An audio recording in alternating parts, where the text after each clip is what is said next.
Hello everyone and welcome to Unit 7 of MBA 6113 Change Management.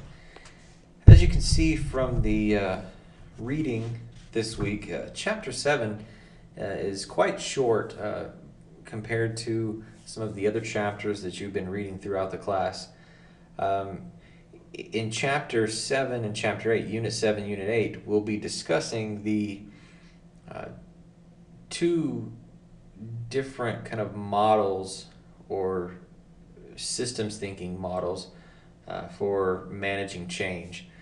The first of which is the hard systems model, and we'll talk about that here in a moment.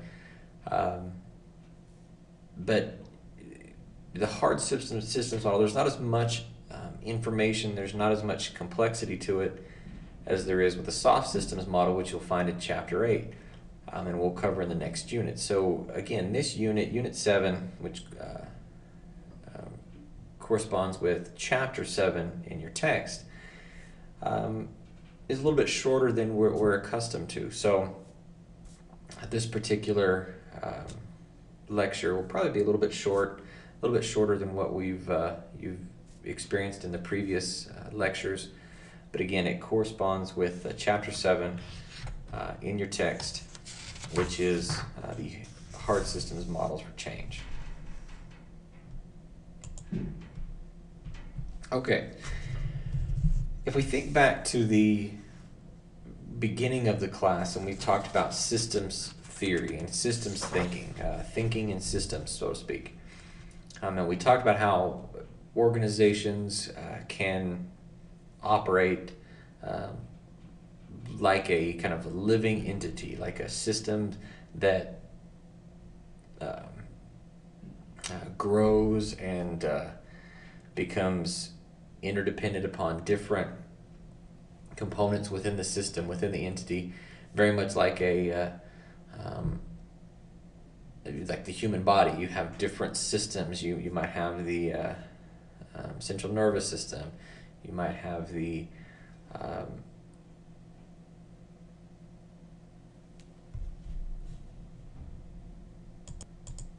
pulmonary system. You might have the musculoskeletal system, and so, but they all operate kind of in conjunction with one another as part of the living organism. And we think of an organization in much the same way.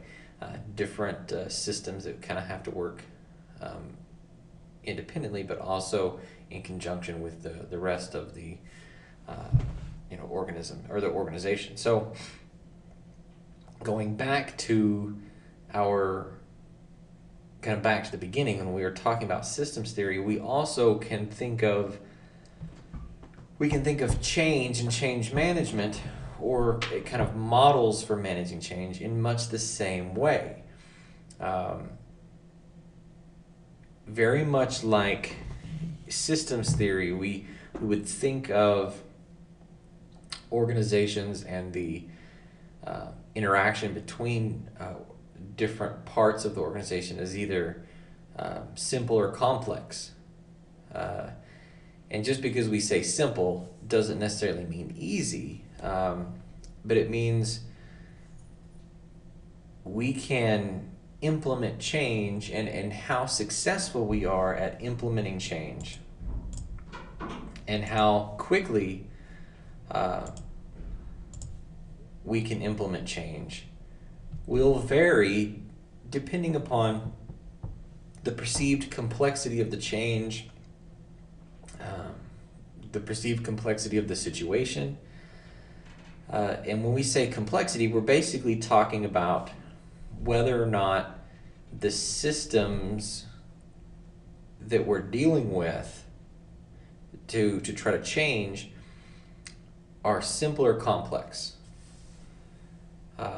And by simple or complex, we basically think of these things as, are the problems or challenges that we're facing, can they just be considered difficulties, or are they just full-blown messes? Because obviously we're trying to change something that we feel like can be improved. Perhaps it's not necessarily broken, doesn't necessarily need to be, quote, fixed, but this change can occur for all kinds of different reasons, because we need to improve, or we need to stay competitive, or perhaps something is a problem. We've recognized a problem area in the organization and we need to get it corrected. So the change itself and the systems that are involved with the change, what we're trying to change, are we talking about just things that are just challenges and difficulties, or are we talking about things that are just full-blown messes? And we refer to these as hard systems or soft systems. Now, don't let the label of a hard system or soft system confuse you, because you typically think of like, well, if it's a hard system, that means it's really difficult. That means it's hard, it's tough, and it's gonna be hard to change. That's not, it's actually backwards from that. We think of hard situations that are labeled as, quote, hard complexity, are simple systems, or just difficulties. And we say hard complexity because it's kind of like we use the term the hard sciences. When you think about different fields of study, we talk about the hard sciences. The hard sciences are obviously, like physics, biology, medicine. We call them hard sciences, not necessarily because those are tough, but because they have a structured set of rules. They have what we call hard rules, hard and fast rules. Biology, the sciences like biology and medicine and physics and those hard sciences are grounded in facts, in formulas and tested theories, and we call them the hard sciences for a reason. Now, we don't call them the hard sciences because they're tough subjects, which they might be, but we call them the hard sciences because there's not a lot of flexibility. And so when we say situations of hard complexity, well, that doesn't necessarily mean they're incredibly complex. That means the complexity is actually pretty simple to understand, because there are hard and fast rules. An example would be trying to make a change to our manufacturing process. Okay, if we're in the business of manufacturing some type of product, and we own a manufacturing plant, and we know that our current plant structure allows us to produce 200 of these products per day. And what we want to change is we want to increase production to 300 units of this particular product per day. Well, the change that we're trying to implement, perhaps we can reorganize our assembly line, or perhaps we can upgrade a particular piece of machinery in our plant that will improve production by that extra 100 units per day. Well, we call that a situation of hard complexity because it's simple. Many times it's just a quantitative analysis. It's kind of a cost-benefit analysis. We go in and we determine how much we need to spend on this plant change, and we make the changes. We do the whole cost-benefit analysis. We've got 2 days of downtime that costs us X number of dollars. We've got a new piece of machinery to buy, which costs us X number of dollars, and we've got labor for those 2 days to make the plant turnaround changes, which costs us X number of dollars. And once that's all complete, we'll improve production by 300 units per day, and we recoup the cost in profit, we recoup the cost of the turnaround by the increase in profit from the improved production. in so many days. And say in 30 days we have recouped the cost of the plant turnaround changes. So even though that's a type of change, we consider that something that would work really well for the hard systems model of change, because you're talking about a situation of hard complexity, very, very rigid complexity. There's not a whole lot of flexibility there, which is driven by logic and rationality. We can quantify that decision. We can make the case for change based on quantifiable numbers. The situation, the change implementation is not made more complex, or not made, quote, messy by emotions and kind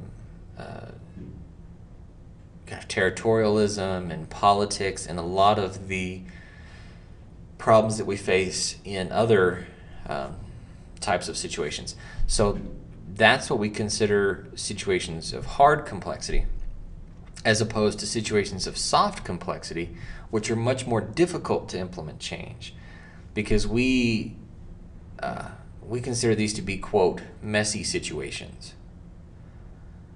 Situations of soft complexity, and again, going back to labels, when I said earlier, we call biology and medicine and physics, we call those the hard sciences because they're driven by experiments with results, test results with quantifiable output and data, very rigid rules, very structured, not a whole lot of flexibility. Then we talk about the other, the soft arts and sciences, sociology, psychology, those other topics or concepts which we still call the sciences, but we call those the soft sciences because there is so much flexibility, I guess you would say, kind of what I refer to as the warm and fuzzy, no true answer. There's no real right answer. There's just a whole bunch of opinions, feelings, emotions. So situations of soft complexity, change situations of soft complexity, they're much more challenging. We call these messy situations because they are characterized by very high levels of emotional involvement. They're not necessarily driven by logic and rationality, which where we see the hard systems models are. The soft systems models are, again, more emotionally involved, more political. Perhaps you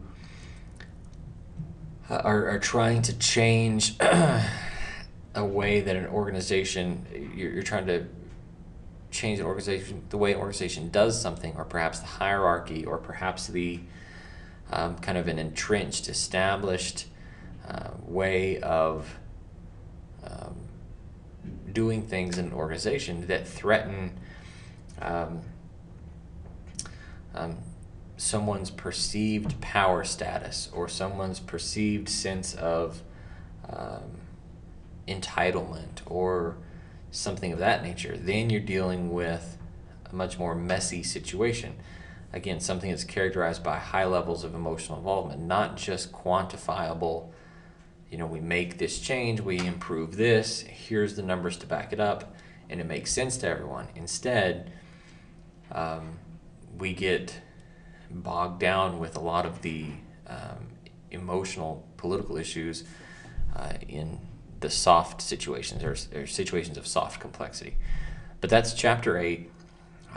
That'll be the final unit of the class. Instead, we're going to focus this week on the situations of hard complexity, which again are very structured, very organized, and driven by logic and rationality. So, as you can see, again, Chapter 7 is pretty straight to the point, very direct, and just goes through the steps of implementing change for situations of hard complexity. you'll see in the text that when we're dealing with situations of hard complexity or hard systems, we take a very systematic, very structured, organized approach to implementing change. Because again, we don't have to deal with so much of the emotional involvement that we do with the soft systems, when we have to gain buy-in and we have to get, garner support, and we have to get everybody to feel comfortable with the change, all of those things. Here, a lot of those barriers and obstacles don't necessarily exist, because we've identified a situation where we're trying to implement change, but a hard systems model is most appropriate. Therefore, we can kind of move forward with the 3 phases of the hard systems model. Well, we kind of break up change implementation to these 3 phases if we're dealing with a hard systems model. We recognize the first phase as the description phase, and that's basically where we really spend the time trying to diagnose and understand the problem. Think about the hard systems model for change as being the equivalent to what a doctor would do when they're trying to perhaps make a person better. If you're having abdominal pain, okay, and you go to the doctor, and the objective of what needs to be done is very clear. The objective is to make you better as a patient. If I'm your medical doctor and you come to me and you say, I'm having abdominal pain, okay, well, that's a symptom, but the objective, the goal, is quite clear, very clear. We need to make you better. We need to get you well, get rid of the abdominal pain, and make you better. Well, that's again, when I used medicine as an example for the hard systems model for change, it fits very well, because you'll almost always see the hard systems model for change in something like medical issues, because we're not dealing with the whole warm and fuzzy. There's not particularly one right or wrong answer. There's a lot of emotional theories out there. Instead, we systematically go step by step to reach a goal of making you better. So in the description phase, we'll do what you typically see a doctor do: diagnoses and go through all the steps that needed to reach a diagnosis, and then move on to the options phase. What are our options to treat? And then go ahead and implement. So with the description phase, you'll see, again, in the description phase is where we basically try to describe and diagnose the situation, diagnose the problem, understand what's involved, setting the objectives for the change, what do we want to accomplish here. So think of the description phase very much as like the diagnosis phase. If you go to the doctor, the description phase is basically coming up with a diagnosis, is basically describing the problem. And we developed a summary of the situation. We figure out kind of what's the need to do something, what's the need to change. We test out all kinds of different views on change, and we use whatever diagnostic techniques we can come up with to identify the problem completely. Again, this is basically the diagnosis.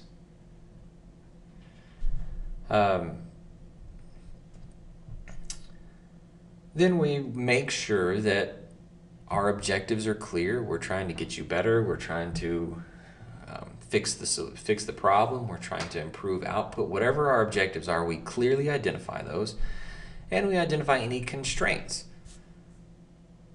that we might have. If we're trying to improve output by 100 units per day, but we don't have the budget to replace a piece of machinery, well, that's a constraint. If I'm a doctor and you have abdominal pain and I'm trying to get you better, but I can't put you on a certain type of medicine because you have high blood pressure, then that's a constraint. Again, so I'm going through the diagnosis here. And then I need to identify performance measures. How are we going to determine if we're successful?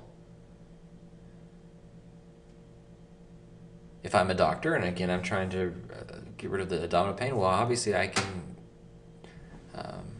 determine I'm successful if we actually get rid of the abdominal pain. If I'm a doctor and you come to me with and you've got high blood pressure and we're trying to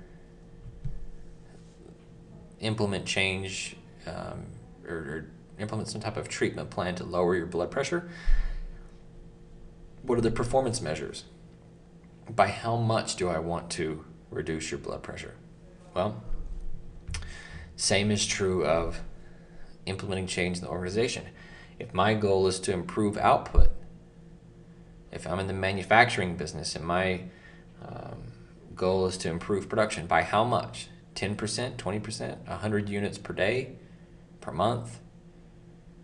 So we've got to identify what the performance measures are going to be so we can determine if we're successful once we've actually implemented change. Then we move on to the options phase. And again, if we still using the medical diagnosis, in the previous phase we diagnosed the problem. Now we start determining what are our options for treatment.